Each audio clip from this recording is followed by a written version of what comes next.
but settling for average. So many of us out there are just living well beneath where we should. And I'm not talking about finances. I'm talking about living beneath your calling, beneath who God placed you here to be. You know, you should desire to be set apart and above everyone else. Not to be better than anybody else, but different in the way you act, the way you walk, the way you talk, the way you live your life, the success you reach, how you help others. There should be a difference in you than everybody else. So the first thing is, if you want to stop being average, you got to look in the mirror and you got to recognize, number one, who you are, but equally as important, whose you are. You got to recognize that you are a child of God, anointed and blessed with gifts and talents. The second point is, you got to aim high. Check it out. If you set average goals centered around average tasks and only gauge it by an average outcome, then guess what you'll be? You'll be average. That's all you'll have at the end of the day.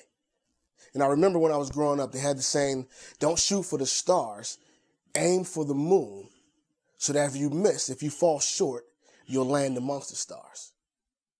And that's exactly the concept. That if you want to be great, if you want to be better than average, then you can't just aim for good. Because in the event that you fall a little short, and we all slip and stumble from time to time, then where will that leave you? If you're only aiming for good and you miss your mark, sounds like average to me. And my third and final point is, don't let no deter you. Don't let failures, don't let the things that you didn't accomplish deter you from striving for greatness. Remember, when you hear that no, as the saying goes, when one door closes, another door opens. And if not another door opening, another window. You just got to climb through. You got to be willing to do the work to get to the next level. And listen, let's be completely honest, let's keep it 100.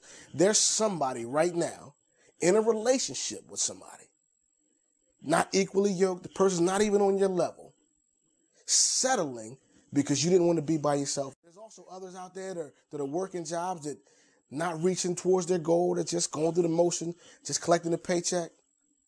Beneath them, not striving for greatness. Now listen, the economy's tough out there. I'm not telling anybody to go into work Monday and quit. This job is beneath me, I'm out of here. You got to eat, you got bills to pay. But what I'm saying is, you need to always be striving to move towards greatness, not settling for just average. And even if you land at average, don't stay there. Keep moving forward. Keep striving to be at your very best.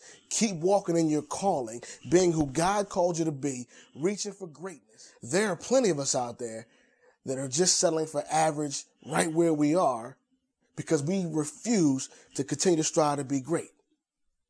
And I'm going to give you guys a great example. We'll talk about myself.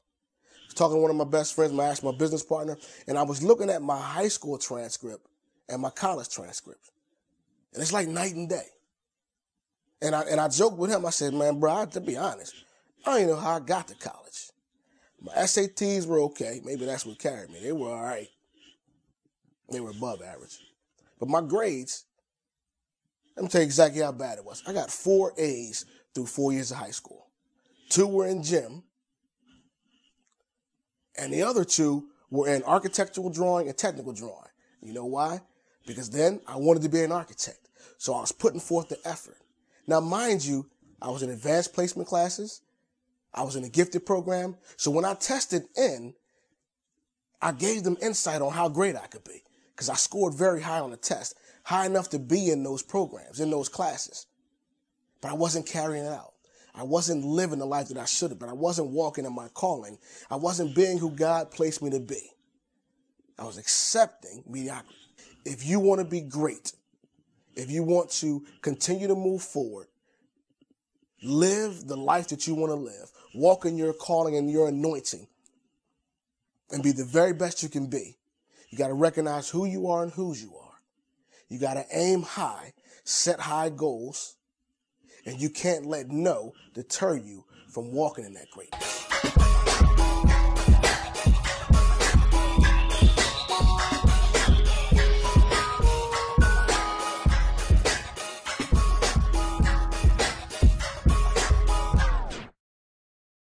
that I can have this moment to